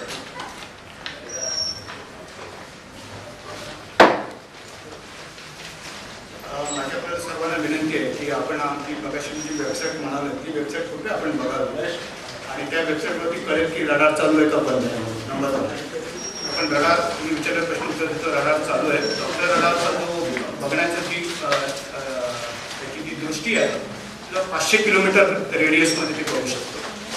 त्याच्या बिंदूपासून स्टार्टिंग पॉईंटपासून 500 किलोमीटर रेडियसच्या सर्कलमध्ये ते करू शकतो. आणि त्याचा उपयोग काय? त्याचा उपयोग आहे की कुठल्याही कन्व्हेन्शनल रडारपेक्षा डॉप्लर रडार एक छान आहे. म्हणजे ते काय करतं की संपूर्ण जे ढग आहे त्याची संपूर्ण माहिती कळवतं आणि मग त्याला एखादा आपण सफरचंद कसं कापता येतो तर तशा प्रकारे ढगाच्या आतमध्ये कशा प्रकारचे मुवमेंट्स आहेत ह्या सर्व गोष्टी आपल्याला कळतात. पाऊस किती पडणार, त्याची इंटेन्सिटी किती असेल, त्याचे डायनामिक्स काय आहेत हे आपल्याला बघता येतं. त्याचप्रमाणे सर्वात महत्त्वाची गोष्ट म्हणजे एखादा फार उपद्रवी ढग जर का आपल्या दिशेने येत असेल तर तो किती वेळाने येईल किंवा तो किती वेळाने दुसरीकडे जाणार आहे ह्या सर्व गोष्टीची माहिती आपल्याला मिळू शकते. म्हणजे थोडं उदाहरण देतो की जर का मला असं कळलं की एक ढगाची एक क्लाउड आहे तो डेव्हलप होतोय आणि मला त्याची दिशा माहिती आहे तर मी सर्वसाधारणतः त्या दिशेवरून नाशिक कलेक्टरना किंवा सातारा कलेक्टरना किंवा कोणतरी मी सांगेन की इतर 2 तासामध्ये तुमच्याकडे अशा प्रकारे मुसळधार पावसाची शक्यता आहे. Doppler radar is seeing that. अशा प्रकारे पूर्वानुमान देण्याची क्षमता हवामान विभागाकडे आहे, ज्याला आम्ही नावकास्टिंग म्हणतो, जे 2 ते 4 तास अगोदर पण हवामान विभाग देतो. अजून काही प्रश्न असतील?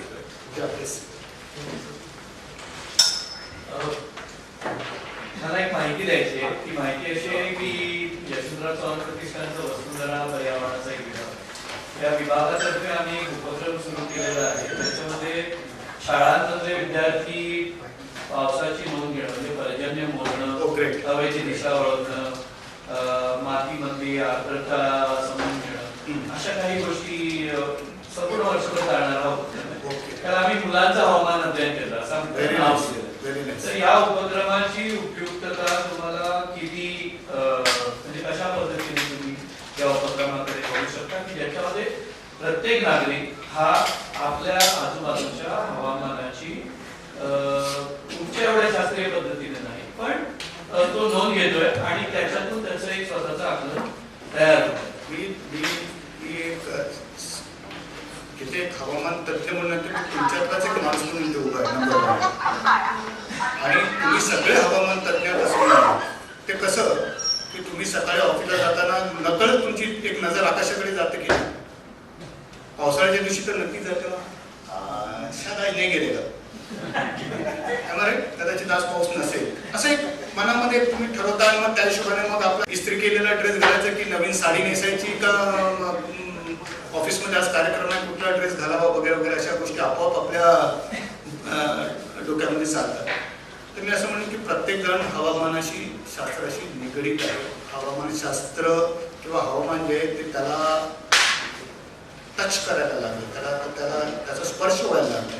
पूर्वी कदाचित थोडासा त्याच्याकडे दुर्लक्ष व्हायचं पण आता लोकांमध्ये फार सजगता झाली, लोक फार सजग झाले. अवेअरनेस अतिशय उच्च प्रतीचा आहे आणि त्याला एक शास्त्रीय दृष्टिकोन लागलेला आहे. तर आपण जो वसुंधरा कार्यक्रमाचा जो आपण इथे उल्लेख केला तो अतिशय छान कार्यक्रम आहे. जर का तशा प्रकारचा जर का कार्यक्रमाला हवामान विभाग कुलाब्यातर्फे जर का काही मदत हवी असेल किंवा काही गायडन्स हवं असेल, काही मार्गदर्शन असेल, तुम्ही नक्कीच आमच्याकडे अप्रोच करा. We will definitely try to help you. आमची खरंच इच्छा आहे कारण ही मुलं आता ज्या पद्धतीने त्या म्हणजे छोटी छोटी उपकरणं असतील किंवा त्यांनी स्वतः त्या वेगवेगळ्या उपकरणाचं त्यांनी निर्मिती केलेली असेल तर या सगळ्या गोष्टीतून त्यांची जी काही एक वैज्ञानिक दृष्टी विकसित होते तर त्याला प्रश्न तयार होतील आणि त्यावेळेस नक्की नॉट नेसेसरीली फक्त 23 मार्चला आम्ही नाही तुमच्याकडे यायचं पण तुम्ही सर सुद्धा आमच्याकडे येणं हे अपेक्षित आहे. Yes this is my first job. मी बऱ्याच माझ्या ऑफिसमध्ये काम करणाऱ्या अधिकाऱ्यांना माझ्या स्टाफना पण हे सांगतो की जंगल में मोर नाचा तुसने देखा. यू एग्री विथ दिस? त्यामुळे ते कुलाब्याच्या ऑफिसमध्ये बसून केलेलं घरगुती काम जर का लोकांपर्यंत पोहोचलं नाही तर त्या कामाचा काही उपयोग नाही हो.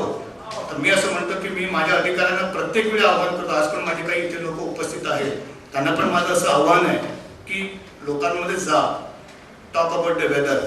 त्यांना त्यांच्या अडचणी समजा, त्यांचे काही प्रश्न आहेत कदाचित त्यांची उत्तरं आपल्याला देता आली नाही तर उद्या त्याची उत्तरं द्या. पण कमीत कमी त्यांचे काय प्रश्न आहेत हे समजतात आपल्याला कळेल की आपण ज्या दिशेने चाललो ती बरोबर दिशा आहे की आपल्याला आपल्या दिशेमध्ये थोडासा बदल करावा लागेल. तर नक्कीच तुम्हाला जेव्हा असं काही प्लॅन असेल तुम्हाला एक दिवस जरी अगोदर कळवलं तर वी डेफिनेटली वेलकम. तुमच्या मुलांना तुम्ही आमच्या ऑफिसच्या ऑब्झर्वेटरीमध्ये व्हिजिटसाठी आम्ही तुम्हाला परमिशन देऊ. 365 दिवस अशा प्रकारच्या व्हिजिट्स चालत असतात. So don't worry, we will encourage that also. हमारे जो वेदर रिपोर्ट्स वगैरह आते हैं वो फेसबुक और व्हाट्सएप में भी आने चाहिए, ऐसा मेरा सुझाव है रेगुलरली. जैसे HQ से आते हैं ऐसे रीजनल लेवल पे भी वेबसाइट या कुछ चालू होना चाहिए. Is mister Desai is from my office. म्हणजे घरचा हायर ज्याला म्हणतात. नाही, application आहे. See, I'll tell you, Mr. Desai, though you are from my department, but I know that now you are talking in terms of a common man's requirement. Yes. Yes, people want more weather information, less technical, more user friendly, फार scientific त्याच्यामध्ये components नको, एवढ्या 1.5 kilometre 2.9 kilometre वगैरे सारख्या त्यांना गोष्टी नको. त्यांना सरळ ठोकळ भाषेमध्ये समजणारं आणि गरज पडली तर मग लेवल 1, लेवल 2, लेवल 3 आपल्याला करता येईल. तर नक्कीच म्हणून मी म्हणालो की मग अशी जे काही माझे जे ग्रुप्स आहेत व्हॉट्सअपवरती किंवा फेसबुकवरती, तर त्याच्यामध्ये माझं संध्याकाळी 7 ते 9 संध्याकाळी हाच कार्यक्रम घरी गेल्यानंतर असतो. घरच्यांनी थोडंसं हे माझ्यासाठी ऑफिसची एक्सटेन्शन पिरियड आम्हाला दिलेलं आहे. मला अजून 1-2 तास त्याच्यामध्ये राबता येतं. मीच असे बरेच लोक करतात very frankly trying to reach. But is structurally there is फेसबुकवरती आमचं एक पेज आहे हवामान विभागाचं. ते जर का तुम्ही बघितलं तर त्याच्यामध्ये सर्व डायनॅमिक्स पेज तुम्हाला दिसतील. हवामान विभागाचं एक पेज आहे. पण we can try for RMC Mumbai also. 144 इयर्सचा स्टॅटिस्टिकल डेटा मांडला तर असं लक्षात येतं की सरासरी पाऊस तोच आहे, म्हणजे फार काही बदल नाही 144 वर्षांमध्ये. तर मग अशी जुनी लोक म्हणतात की आमच्या काळी असं होतं, आता असं आहे. तर हा मानसिक आजार आहे का? आणि दुसरं असं की क्लायमेट चेंज जे म्हणतो मोठे मोठे तज्ञ लोक बोलतात तो पण असा फिअस्को आहे का? त्याच्याबद्दल थोडं सांग. Okay, let me answer the second question first. Climate change हे आता तुम्हाला आणि मला जाणवायला लागले. व्हेरी फ्रँकली स्पीकिंग, पृथ्वीचं तापमान वाढते हे तुम्हाला आणि आम्हाला जाणवायला लागलंय. बऱ्याच ठिकाणी कधी पाऊस पडत नव्हता तिथे आता पाऊस तुम्हाला दिसायला लागलाय. But it may not be A consistent phenomena. Say for example राजस्थानमध्ये कधी पूर आलेला आपण ऐकलं नव्हतं. आता राजस्थानमध्ये 2 वर्षापूर्वी किंवा गेल्या वर्षी पण भरपूर पाऊस पडला आणि पूर आला. तर अशा प्रकारची काही उदाहरणे आहेत की चक्रीवादळांची संख्या, त्यांची तीव्रता वाढणे, हा एक दुसरा आहे. ज्याला आपण फॉरेस्ट फायर म्हणतो तो, किंवा जी मगाशी जी मी तुम्हाला उदाहरणं दिली की म्हणजे कशा प्रकारे ग्लेशियर्स जे आहेत ते आपले हळूहळू नष्ट होत आहेत. They are all indicating that the temperature is on rise. तर त्याच्यावर बरेचसे इकॉनॉमिक्स इन्व्हॉल्ड आहेत, बरेचसे प्रगतदेश त्याच्याशी कनेक्टेड आहेत. त्यामुळे त्यांची काही धोरणं असतील कदाचित, त्याबरोबर मी इथे बोलू शकणार नाही. पण एक गोष्ट खरी की क्लायमेटमध्ये चेंज, वातावरणात बदल होत आहेत आणि ते खरोखरच एका तीव्र दिशेने ते बदल होत आहेत आणि ते फार विध्वंसक दिशेने चाललेलं असं म्हणून. तुमचा दुसरा प्रश्न काय होता? ॲव्हरेज जे काढतो आपण 144 इयर्सचं ते 1.5 सेम आहे. मी तुम्हाला खरंच सांगतो, म्हणजे माझं बालपण मुंबईमध्ये गेलो. मी शाळेमध्ये असताना 2री-मध्ये 3री-मध्ये असताना हिवाळ्यातले काही दिवस असे असायचे की फार दाट धुकं असायचं मुंबईमध्ये. कदाचित ते स्मॉग होता येत असेल, कारण त्यावेळी कदाचित महानगर गॅस किंवा LPG वगैरे नंतर लोक लाकडं वगैरे घेऊन करायचे. आणि त्यावेळी म्हणजे एवढं दाट धुकं असायचं की कदाचित visibility was almost less than 10 metre वगैरे असायचे. तर मला असं वाटतं की कदाचित ते आता बदल ते त्या गोष्टी दिसत नाही. लहानपणी तुम्ही आणि आम्ही कदाचित स्वेटर घालून शाळेमध्ये गेलेलं मला आठवलं. स्वेटर घालायची फार हौस होती, म्हणजे किती गरम झालं तरी स्वेटर घालणं फार एक वेगळा विषय होता. तर अशा प्रकारच्या ज्या गोष्टी त्या हळूहळू आता दिसत नाहीयेत. I think no one is using sweater in Mumbai this days during the winter also. एखाद 2 जर का कोणी जर का नवीन असेल तर घालत असेल म्हणा तर ती गोष्टी वेगळी आहे. So there is a change in the weather, there's a change in the climate. But my point is, आपण जे विषुववृत्तीय प्रदेशामध्ये राहतो, please try to understand this theory. विषुववृत्तीय प्रदेश जो आहे त्याच्यामध्ये जे inter variability of the climate जे इट इज व्हेरी हाय. म्हणजे एखाद्या सीझनमध्ये climate variability will be very high. For example in the month of monsoon, in the season of monsoon you will find the temperatures are very high. At the same time heavy rainfall is there. At the same time you will find the temperatures are dropping down like anything. पाऊस पण आहे, तापमानामध्ये पण घट आहे आणि काही दिवस असे असतील ते फार उष्ण असतील.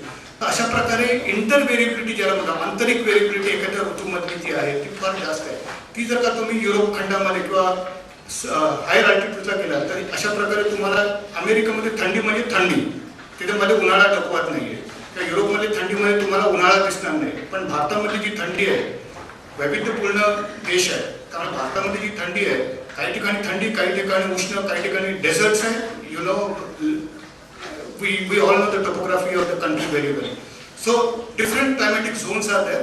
आणि मी असं म्हणेन की त्याच्यामुळे आपल्याकडे प्रत्येक ऋतूमध्ये पण आंतरिक बदल फार विलक्षण आपल्याला दिसतात. अजून कोणीतरी हात वर केला? हवामानाचा अंदाज बऱ्याच अंदाज तर सक्सेस रेट कमी का असतो? आम्हाला प्रश्न. छान प्रश्न आहे. मला वाटलं तर हा प्रश्न का नाही. तर मी आत्ताच थोडंसं याचं उत्तर तुमच्या माहितीचा देताना मी म्हणालो की प्रयत्न हाच आहे. Very frankly we are not gods. प्रयत्न हाच आहे की कशा प्रकारे आपल्याला खरोखरच त्या होणाऱ्या एका गोष्टींबद्दलचं पूर्वज्ञान मिळून त्याची 90% किंवा 100% माहिती कशी आपल्याला लोकांना आधी देण्यात येईल. प्रयत्न हा असतो. त्याच्यासाठी प्रयत्न पुष्कळ चालू आहेत. म्हणून मी मगाशी म्हणालो की जे आपले ऑटोमॅटिक जे डेन्स नेटवर्क जे मी म्हणालो की जे तुम्हाला दिसतंय त्याचं चौपट असणं गरजेचं आहे. आणि त्या दृष्टिकोनातून हवामान विभागाचा हा प्रयत्न आहे की कशा प्रकारे आपल्याला हे नेटवर्क वाढवता येईल.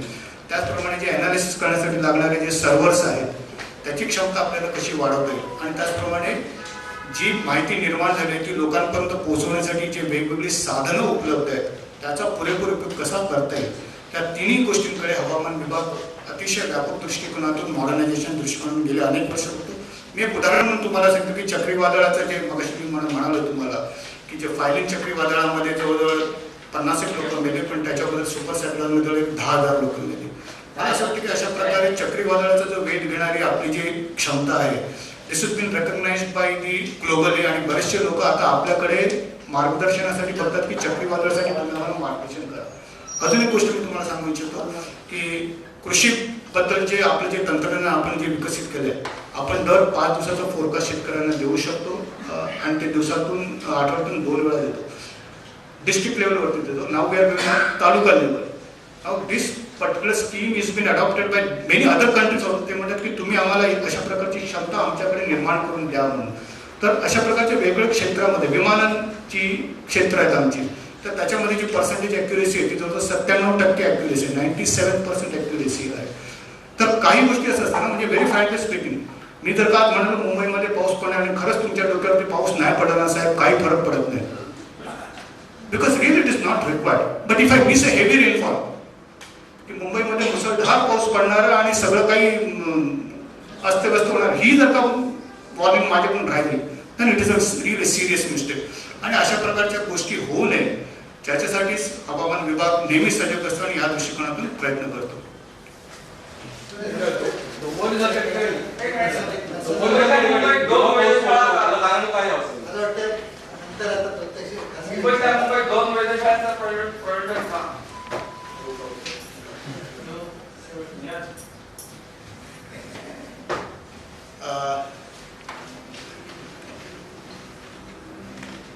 मुंबई शहर जे आहे ते व्हेरी फ्रँकली स्पीकिंग 2 विभागामध्ये विभागलं गेलं असं म्हणायला हरकत नाही. एक सिटी साईड आहे आणि सबर्बन साईड आपण ज्याला म्हणतो.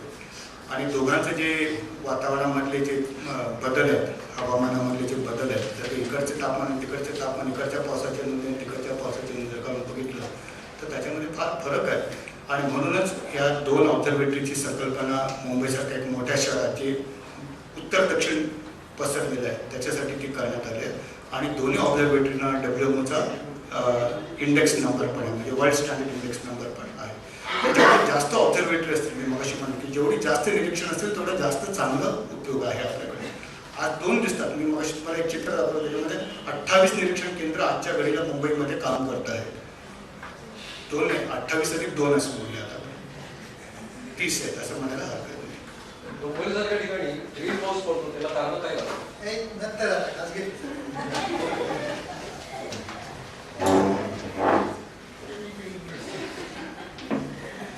मी मगाशी म्हणाल तुम्ही 10 पैकी फक्त 3च प्रश्नांची उत्तरं देणार आहे. काही प्रश्न I will say that question passes to team B. I am very very much thankful to Deshpande साहेब आणि काळे साहेब आणि मराठी विज्ञान परिषदेचा मी अत्यंत ऋणी आहे. त्यांनी मला इथे या व्यासपीठावरती बोलवलं आणि हवामानविषयी बोलण्याची एक संधी उपलब्ध करून दिली. माझा एक स्वतःचा एक हेतू आहे की जे आम्ही करतो त्याच्याबद्दल लोकांपर्यंत जास्तीत जास्त माहिती जावी, लोकांनी आमचे कान टोचावेत, आमच्या जे चुका करतात त्या आम्हाला दाखवून द्याव्यात, त्याच्याने आमच्यामध्ये पण सुधारणा होईल. संत तुकारामांचे एक निंदक असावा शेजारी. तर तशा प्रकारे जर का निंदक शेजारी असेल आणि critics are positive, then definitely it will be well taken and definitely will try to improve and there is always scope for improvement असं मी म्हणून. It is not ultimate. धन्यवाद.